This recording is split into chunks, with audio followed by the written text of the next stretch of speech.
Khloe Adams had spent most of her life learning how to make herself invisible. At 28, she was one of Chicago's most gifted art restorers, capable of bringing centuries-old masterpieces back to life with nothing more than patience, precision, and extraordinary talent. Her days were filled with the comforting scent of turpentine, aged varnish, and oil paints rather than crowded parties or glamorous social events. She had built her reputation through dedication instead of connections, earning the admiration of museum curators who trusted her delicate hands with priceless works of art. Behind her quiet confidence, however, lived years of painful memories that no professional success could completely erase. Since childhood, Khloe had been mocked for her curvy figure, enduring cruel nicknames and whispered laughter in school hallways. As she grew older, the criticism became even harsher. Friends encouraged her to lose weight. Strangers offered unsolicited advice. And every failed diet left another scar on her self-esteem. A few men had dated her only long enough to confirm their own shallow standards before disappearing without explanation. Eventually, she convinced herself that oversized sweaters and loose-fitting jeans were safer than beautiful dresses because they hid the parts of herself the world seemed determined to judge. Yet beneath those layers was a woman whose soft curves framed an undeniably beautiful face, warm hazel eyes, and a kindness that radiated naturally from every smile. When Bradley Hastings invited her to dinner at Laura, one of Chicago's most exclusive restaurants, something inside Khloe dared to hope again. For the first time in years, she decided not to hide. She carefully slipped into an emerald green silk dress, tailored specifically for her figure, the luxurious fabric embracing her waist while flowing elegantly over her hips. She curled her chestnut hair into soft waves that rested gently on her shoulders and spent nearly an hour perfecting her makeup, choosing subtle shades that highlighted her natural beauty instead of masking it. Standing before the mirror, she barely recognized the woman looking back at her. Instead of seeing every flaw she had memorized over the years, she saw grace, confidence, and quiet elegance. A nervous smile slowly appeared on her lips as she whispered to her own reflection that perhaps this night could be different. Perhaps she deserved happiness after all. Bradley, the successful executive his profile had promised, he greeted Khloe with a charming smile, complimented her punctuality, and spoke effortlessly about his career, making pleasant conversation while the waiter poured wine. For several minutes, everything seemed perfectly normal, and Khloe felt the tension slowly leaving her shoulders. Then she noticed his eyes drifting away from hers. They traveled over her body with increasing frequency, lingering just a little too long on her waist and thighs before returning to his glass with a subtle expression of disappointment. His polite smile gradually faded into something colder, something calculating. The warmth that had filled the beginning of the evening quietly evaporated. Trying to ignore the uncomfortable silence, Khloe continued asking questions about his work, but Bradley answered absent-mindedly, clearly distracted by the image sitting across from him instead of the woman herself. The first insult came wrapped in casual humor. Bradley chuckled lightly before remarking that her dating profile photographs had been taken from very flattering angles. Khloe forced an awkward laugh, assuming he was simply nervous. But his expression remained serious. He leaned back in his chair and admitted that she looked much heavier than he had expected. Embarrassment crept into her cheeks.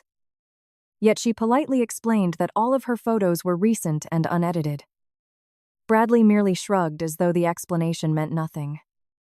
Moments later, without asking for her opinion, he confidently ordered an expensive Wagyu steak for himself and requested only a house salad for her, when Khloe gently interrupted, saying she hadn't decided what she wanted yet. He smiled with patronizing confidence and claimed he was simply helping her make a healthier choice. Each comment cut slightly deeper than the last. He spoke about discipline, fitness, and self-control as though lecturing an irresponsible child rather than sharing dinner with an accomplished professional. Every sentence stripped away another piece of the confidence Khloe had spent years rebuilding. Finally, Bradley stopped pretending to be polite altogether. Resting his elbows on the table, he looked directly into her eyes with unmistakable disdain and admitted he was embarrassed to be seen with someone her size. In a calm, almost casual voice, he delivered the sentence that shattered everything she had hoped for that evening. Let's be honest. Khloe, you're too big for me. The words landed like a physical blow. The elegant restaurant, the candlelight, the gentle music, and the conversations around them suddenly faded into meaningless background noise. Khloe felt her throat tighten as tears threatened to spill over despite every effort to remain composed. Her hands trembled beneath the table while the humiliation she had fought against for most of her life crashed back with overwhelming force. Without another word, she slowly pushed her chair backward, determined to leave before Bradley could wound her any further. But just as she rose from her seat, an unnatural silence spread across the dining room. Forks stopped moving. Conversations died instantly. Even the waiters froze where they stood. Every eye turned toward the shadow emerging from the restaurant's private VIP lounge. A tall man in an immaculate charcoal suit stepped into the light, his commanding presence silencing the entire room before he spoke a single word. Lorenzo Romano had arrived. Lorenzo Romano stepped out of the shadows with the calm confidence of a man who had never once questioned his own authority. Every conversation in the restaurant died instantly as guests lowered their voices and waiters froze where they stood, their expressions revealing a mixture of fear and respect. Khloe stood motionless beside her chair, unable to understand why the elegant dining room had suddenly fallen silent. Bradley, oblivious to the invisible power surrounding the newcomer, rolled his eyes in annoyance. "This is a private conversation," he snapped, waving his hand dismissively. "Mind your own business." Lorenzo didn't answer immediately. His dark eyes remained fixed on Bradley with a chilling stillness that carried far more menace than any shouted threat. Bradley scoffed, convinced he was dealing with nothing more than an arrogant stranger trying to impress a woman. He rose from his chair, straightened his expensive jacket, and sneered. "Do you know who I am? I could have security throw you out of here before you blink." His voice grew louder as he stepped closer, invading Lorenzo's personal space. "Walk away while you still can." A faint smile crossed Lorenzo's face. Not one of amusement, but of absolute certainty. Without warning, his hand shot forward with terrifying speed. Instead of throwing a dramatic punch, he gripped Bradley's jaw with one powerful hand and squeezed. A sickening crack echoed through the dining room as bone snapped beneath his crushing grip. Bradley's eyes widened in agony before he collapsed onto the polished floor, clutching his shattered jaw while muffled screams escaped through blood-stained lips. Lorenzo calmly released him, removed a silk handkerchief from his pocket, and wiped the tiny trace of blood from his knuckles as though he had merely brushed away dust. Looking down at the broken man with utter disgust, he spoke in a quiet voice that somehow carried throughout the silent restaurant. "She is perfect," he said. "You are not worthy of speaking her name. If I ever see you near her again, a broken jaw will be the least of your problems." No one dared move. No one dared object.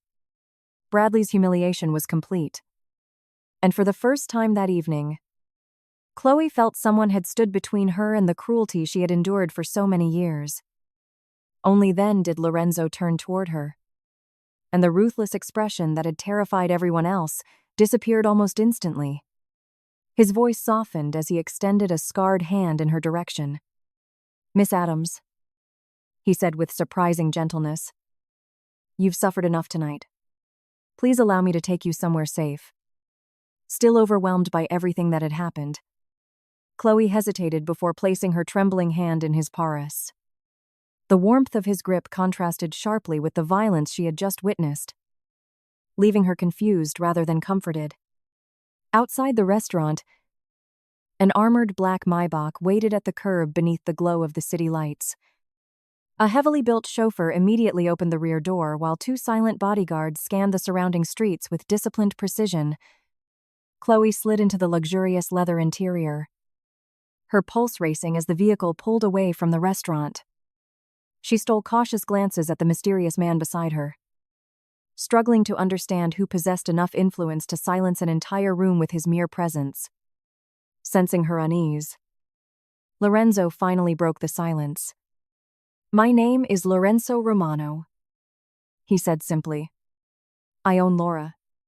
And I also happen to lead the Romano organization." Khloe felt the color drain from her face. Even someone far removed from Chicago's criminal underworld had heard whispered stories about the Romano family. His name appeared in business magazines as a powerful real estate magnate, but rumors painted a far darker picture, describing a man who controlled entire districts of the city through fear and unwavering authority. Realizing who sat beside her only deepened her confusion. Why would someone like Lorenzo Romano risk everything to defend an ordinary art restorer he had never met? Lorenzo answered the question before she could ask it. Reaching into a leather case beside him, he activated a tablet filled with photographs, financial records, and surveillance reports. One image showed Bradley meeting with several dangerous-looking men in an abandoned warehouse.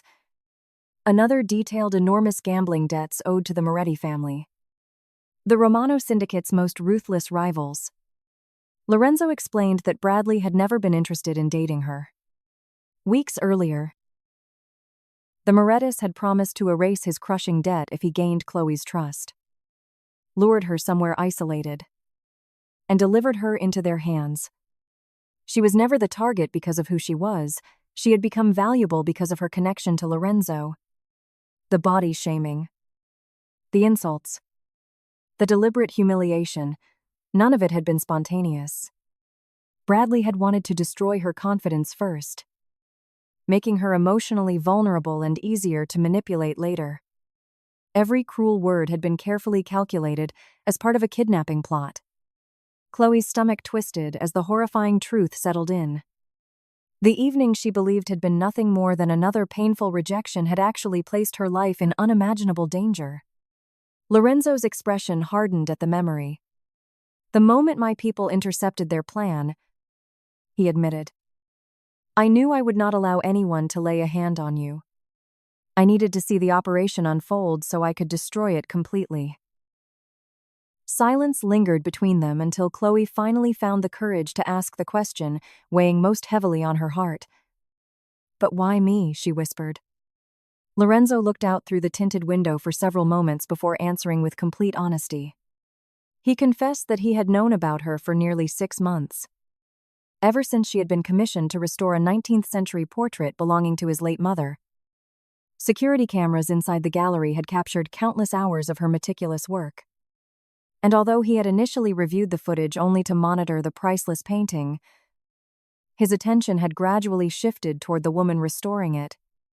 He had watched her patiently repair every damaged brushstroke, humming softly while mixing pigments and treating a forgotten masterpiece with extraordinary tenderness. It wasn't her appearance that captivated him. It was her quiet compassion, remarkable talent, unwavering dedication, and the gentle strength she carried despite a lifetime of rejection. The more he observed, the more impossible it became to look away. "I didn't fall in love with a face," Lorenzo admitted quietly. "I fell in love with the woman whose kindness survived a world that never deserved it." Those words reached places inside Khloe that years of compliments never had. For the first time, someone saw beyond the body she had spent so long apologizing for and recognized the person she truly was. Before Khloe could process everything she had heard, the armored Maybach turned through massive wrought-iron gates leading toward a sprawling lakeside estate surrounded by high stone walls and armed security.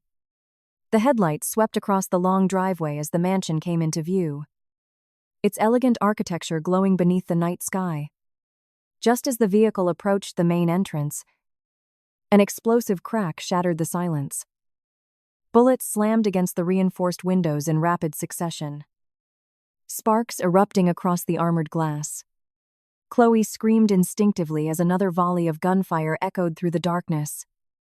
Without a moment's hesitation, Lorenzo threw himself across the seat, wrapping his body around hers to shield her from the attack. His broad frame covered her completely, while the deafening sound of automatic weapons continued outside.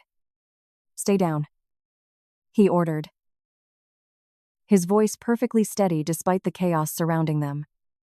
As the driver accelerated through the ambush and the bodyguards returned fire, Khloe lay beneath Lorenzo's protective embrace, realizing that the dangerous man who had entered her life only moments earlier was now risking his own life to save hers.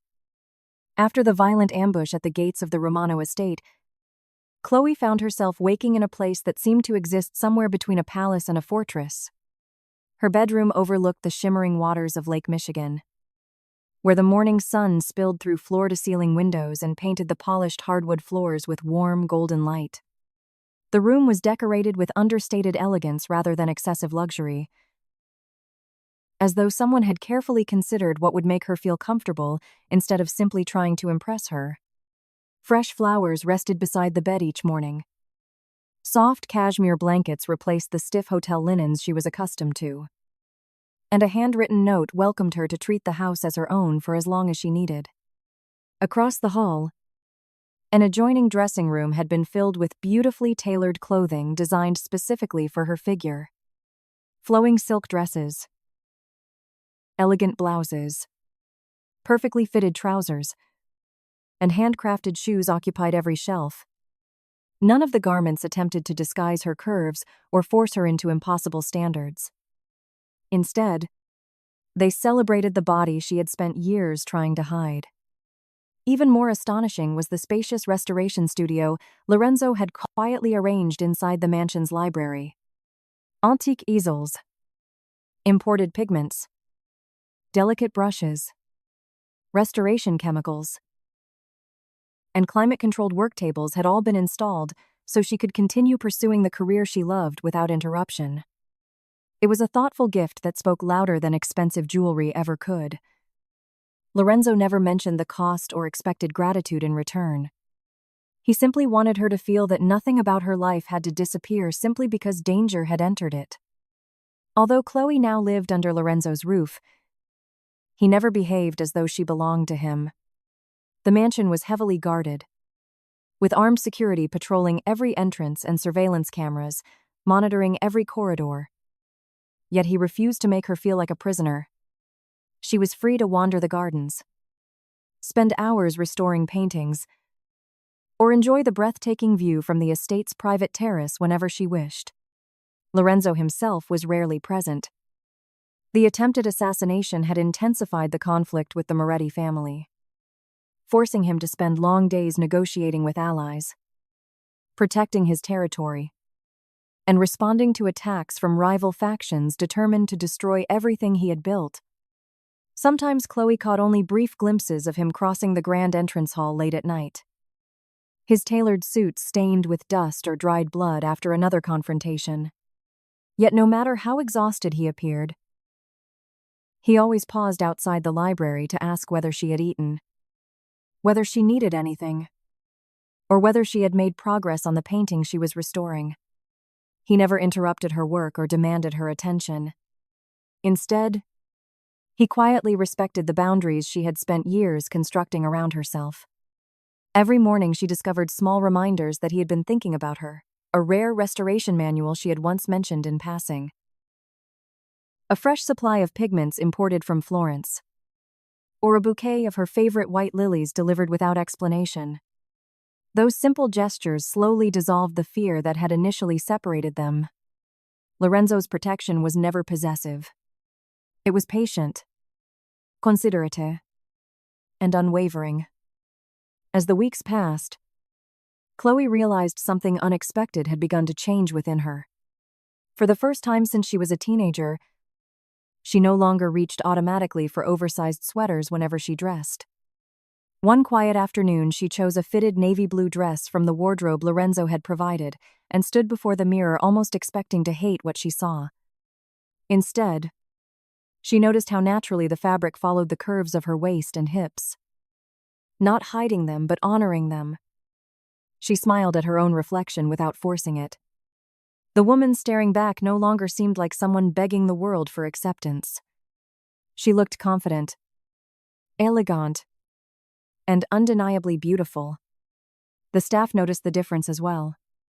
She laughed more often while speaking with Beatrice, spent longer afternoons walking through the gardens, and no longer lowered her eyes whenever someone complimented her appearance. Lorenzo never showered her with exaggerated praise or empty flattery. Whenever he saw her, he simply spoke the truth as he saw it. If she wore a new dress, he told her she looked breathtaking. If her hair caught the afternoon sunlight, he quietly remarked that she was beautiful without realizing it. His compliments carried no hidden agenda, no attempt to manipulate her emotions, and no expectation of receiving anything in return. They were sincere observations delivered with absolute certainty, making them impossible to dismiss. Little by little, Khloe stopped viewing herself through the cruel words of strangers and began seeing herself through eyes that recognized both her strength and her grace. Eventually, their quiet companionship blossomed into something neither of them could ignore. One evening, Lorenzo invited her to dinner on the mansion's rooftop terrace overlooking the glittering Chicago skyline. There were no bodyguards hovering nearby, no business associates interrupting the evening, and no elaborate displays of wealth. They shared a simple meal beneath strings of warm lights while talking about childhood memories, dreams they had never confessed to anyone else, and the loneliness that had shaped both of their lives. Khloe discovered that beneath Lorenzo's intimidating reputation lived a man burdened by endless responsibility. Someone who had sacrificed ordinary happiness long before becoming the feared head of the Romano syndicate. Lorenzo listened as she spoke about years of hiding behind loose clothing, failed diets, and the belief that love was reserved for women who fit society's impossible ideals. Without hesitation, he reached across the table and gently took her hand. Looking directly into her eyes, he told her that every curve she had been taught to hate was part of the woman who had captured his heart. He loved the softness she tried to conceal, the stretch marks she considered flaws, the warmth she carried so naturally, and the quiet courage that allowed her to remain kind despite a lifetime of rejection. "You were never meant to become smaller," he whispered. "The world simply failed to grow large enough to deserve you." Tears filled Khloe's eyes as years of insecurity finally began to dissolve. When Lorenzo leaned forward and kissed her, the moment felt neither rushed nor dramatic. It was gentle, patient, and filled with the certainty that neither of them had to pretend to be someone else. For the first time in her life, Khloe allowed herself to be held without sucking in her stomach or worrying about how she looked. She simply existed exactly as she was, and Lorenzo embraced every part of her with complete devotion. In his arms, she finally understood that real love never asks someone to become less in order to be worthy of affection. Yet while love quietly flourished inside the safety of the Romano estate, darkness was growing just beyond the walls.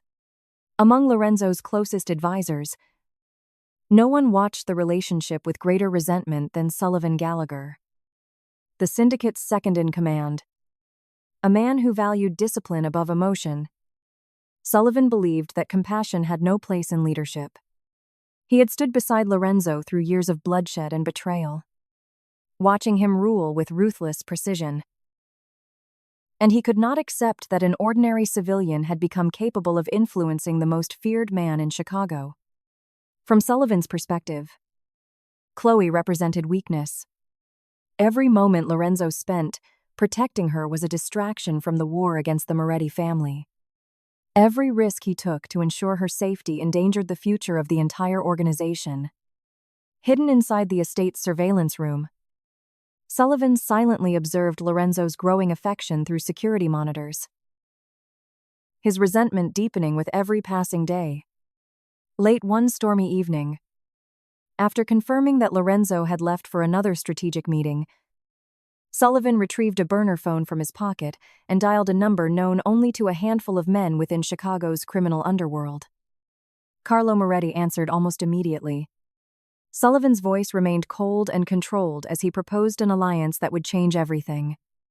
Lorenzo had become blinded by love, he explained, and that weakness could finally bring the Romano Empire to its knees. If the Moretti family helped eliminate Lorenzo, Sullivan would personally deliver Khloe into their hands and claim control of the syndicate for himself. A slow, satisfied laugh echoed through the receiver as the two men sealed their betrayal. Unaware that a conspiracy had just been set into motion, Khloe continued believing she had finally found peace, never realizing that the greatest threat to her happiness was no longer waiting outside the estate's gates. It had already found its way inside. Lorenzo left the Romano estate before sunrise, accompanied by a convoy of armored vehicles and his most trusted soldiers.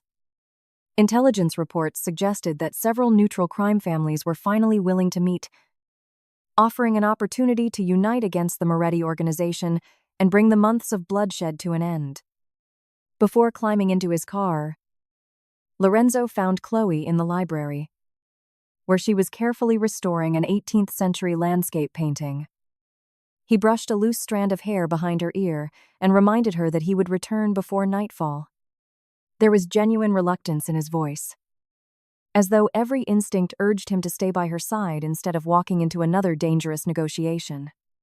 Khloe smiled reassuringly and encouraged him to focus on ending the war, promising that she would spend the afternoon working in the studio. As the gates closed behind the departing convoy, the estate became unusually quiet. Most of the security team had accompanied Lorenzo, leaving only a reduced group of guards to protect the mansion. The silence felt strange, almost unnatural. But Khloe dismissed the uneasy feeling and immersed herself in the familiar rhythm of her work. Restoring damaged paintings had always calmed her mind, allowing every careful brushstroke to erase the anxiety that lingered beneath the surface. She had no idea that the peace surrounding her was nothing more than the calm before a carefully orchestrated betrayal. Hours later, the heavy wooden doors of the library swung open without warning. Assuming one of the house staff had arrived with tea, Khloe continued concentrating on the cracked layer of varnish beneath her magnifying lamp. Instead of the gentle footsteps she expected, she heard the unmistakable click of a lock sliding into place behind her. She slowly turned and found Sullivan Gallagher standing in the doorway. His face carried none of the polite restraint he had shown during the past several weeks. The cold contempt in his pale eyes was impossible to mistake, and the suppressed pistol resting casually in his hand erased any illusion that this was a misunderstanding. Khloe instinctively stepped backward. Placing the restoration table between them, Sullivan calmly explained that Lorenzo had walked directly into an elaborate trap prepared by the Moretti family. According to him, every important guard had left the estate, leaving her completely vulnerable. He ordered her to come quietly, insisting that resistance would only make the situation more painful. When Khloe demanded to know why he was doing this, Sullivan's carefully controlled mask finally cracked. Years of bitterness spilled from every word. He accused her of turning Lorenzo into someone weak enough to risk an empire for a single woman. He mocked her profession, dismissed her intelligence, and claimed that the feared leader of the Romano syndicate had become distracted by someone who contributed nothing to the organization.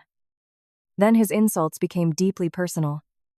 He sneered at her weight, called her useless, and described her as a burden that Lorenzo should never have carried. Every cruel remark echoed the humiliation Bradley had inflicted during their disastrous first date, dragging forgotten insecurities back to the surface. For a brief moment, Khloe felt that familiar urge to shrink, to apologize, simply for existing. But this time, something inside her refused to break. The frightened woman who had nearly fled the restaurant no longer existed.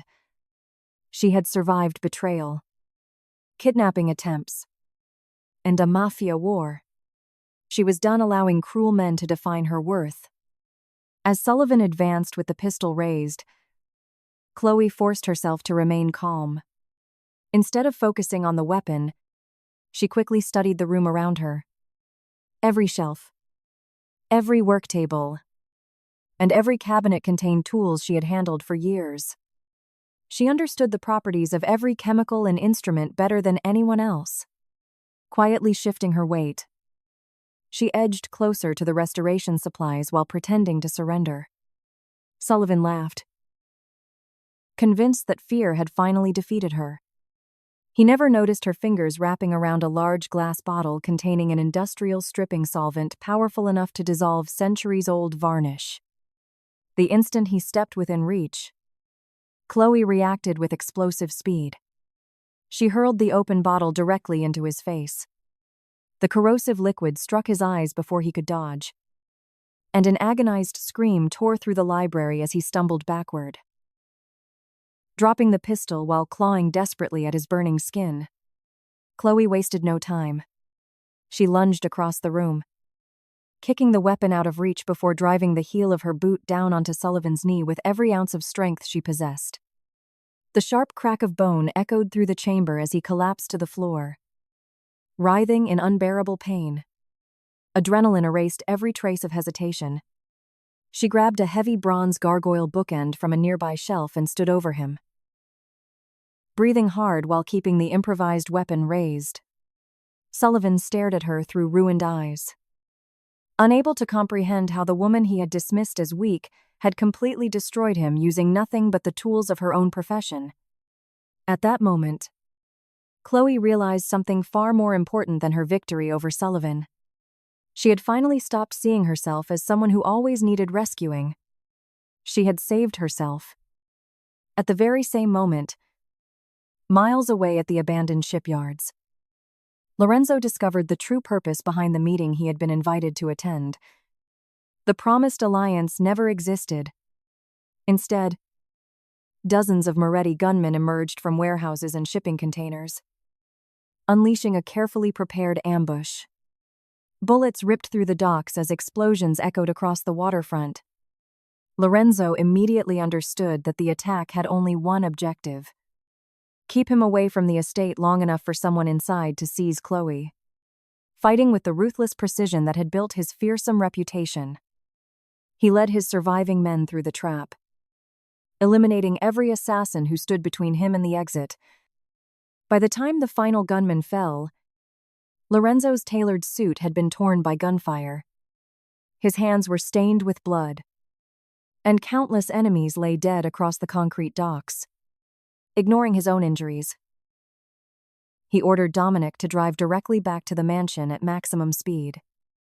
Every passing minute felt unbearable. Throughout the journey, only one thought consumed him: that he might already be too late. The convoy burst through the estate gates moments later. Lorenzo sprinted toward the library before anyone else could stop him, kicking the massive oak doors completely off their hinges. The scene before him froze him in place. Sullivan lay on the floor screaming in agony, his face covered in chemical burns and one leg twisted unnaturally beneath him. Standing above the fallen traitor was Khloe, her clothes stained with solvent, her chest rising rapidly as she gripped the bronze bookend with unwavering determination. For a single heartbeat, Lorenzo simply stared. He had raced home expecting to rescue the woman he loved. Instead, he found a warrior who had defeated his most trusted lieutenant entirely on her own. Pride replaced the terror that had filled his heart during the frantic drive home. Slowly crossing the room, Lorenzo ignored Sullivan completely and stopped in front of Khloe. Gently taking the heavy bookend from her trembling hands, he cupped her face and searched her eyes for signs of injury. When she whispered that Sullivan had tried to deliver her to the Moretti family because he believed she had made Lorenzo weak, something changed inside him. Lorenzo finally turned toward the man who had betrayed him. His voice was calm, but every word carried the weight of absolute judgment. "You misunderstood everything," he said. "She has never been my weakness. She is the reason I refuse to lose." Without hesitation, he drew the silver revolver resting beneath his jacket and ended Sullivan's betrayal with a single shot. The echo of the gunfire faded into silence as the traitor lay motionless at Lorenzo's feet. Only then did Lorenzo reveal the final piece of the battle that had unfolded beyond the mansion walls. The Moretti family had been destroyed at the shipyards.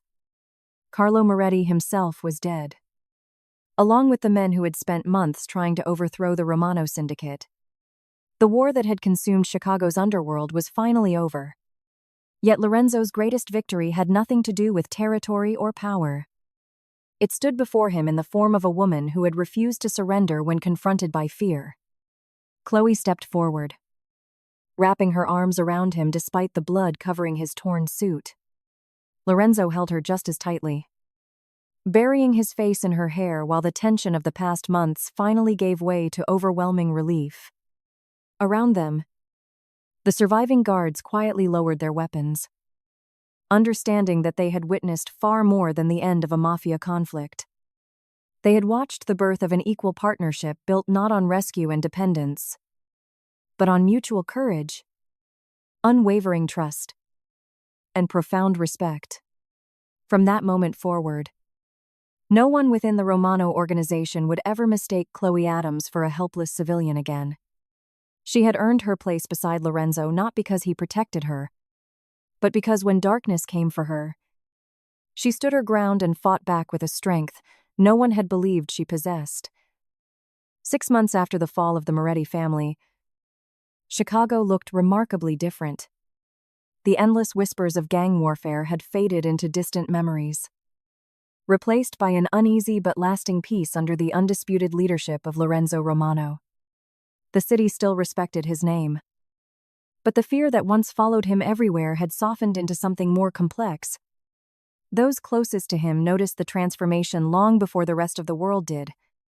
The ruthless strategist who had once measured every relationship through loyalty and survival had discovered something far more valuable than power. He had found someone who reminded him there was still beauty worth protecting beyond the endless cycle of violence.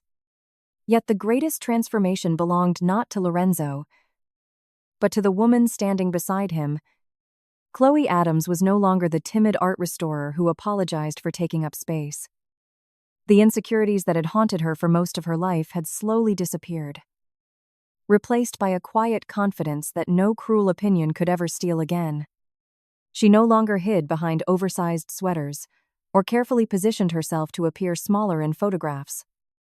Every morning she chose clothing because it made her feel beautiful, not because it concealed the curves she had once considered flaws. She walked through the Romano estate with her shoulders back and her head held high, greeting staff members with the same warmth that had always defined her character. They respected her not because she loved Lorenzo, but because she had earned their admiration through intelligence, kindness, and extraordinary courage. The woman who had defeated Sullivan Gallagher had become a legend within the organization, proving that strength was measured by determination rather than physical size. Outside the Romano estate, the consequences of Bradley Hastings' choices had unfolded exactly as karma intended.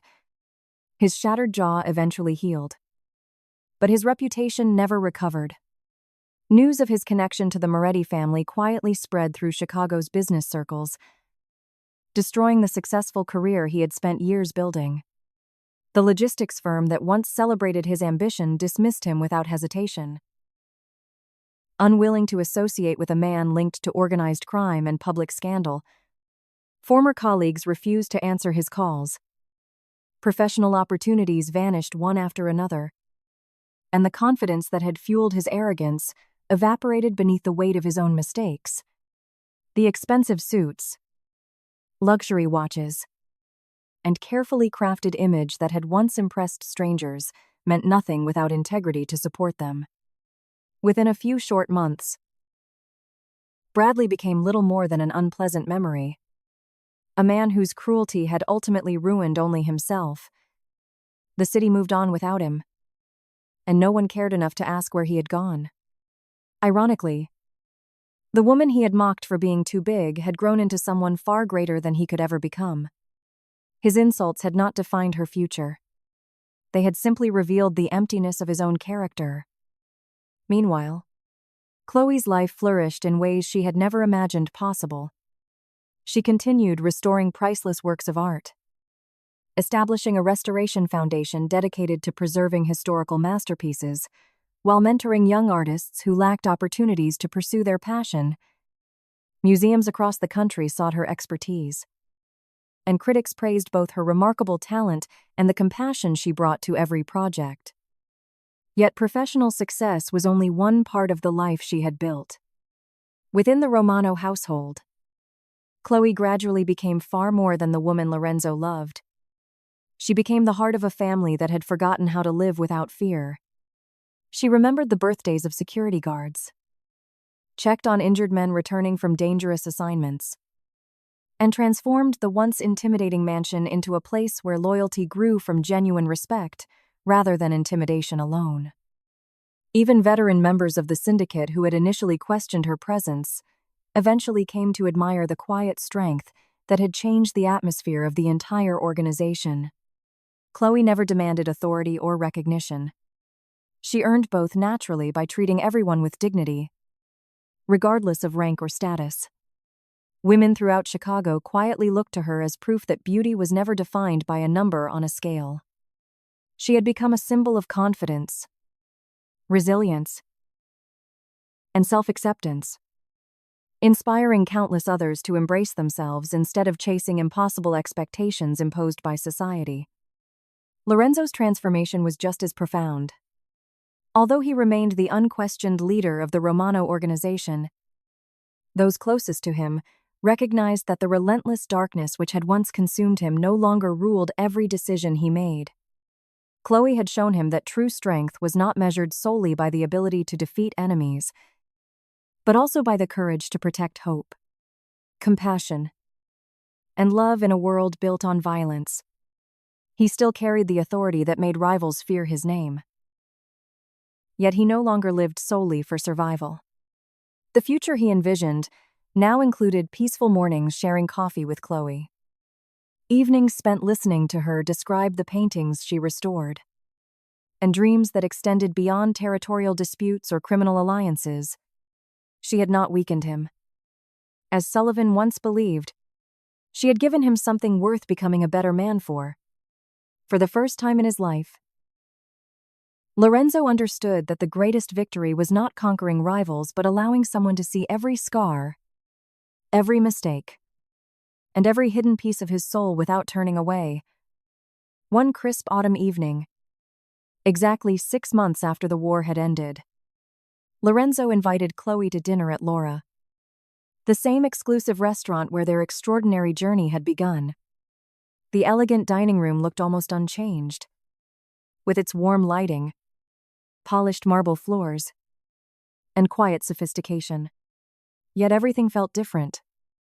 This time, there were no whispered insults, no cruel laughter, and no painful attempts to make Khloe feel invisible.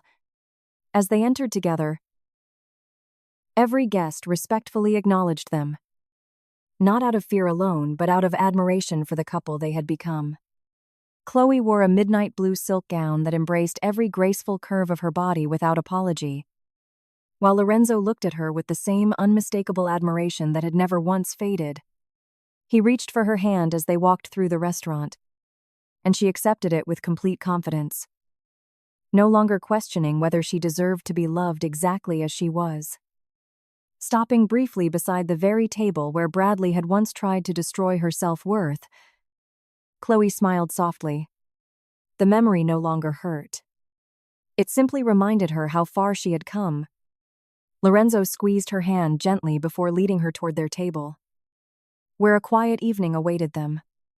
As they disappeared into the glow of candlelight together, the restaurant that had once witnessed her greatest humiliation now became the place that symbolized her greatest triumph. Khloe had never changed her body to earn someone's love.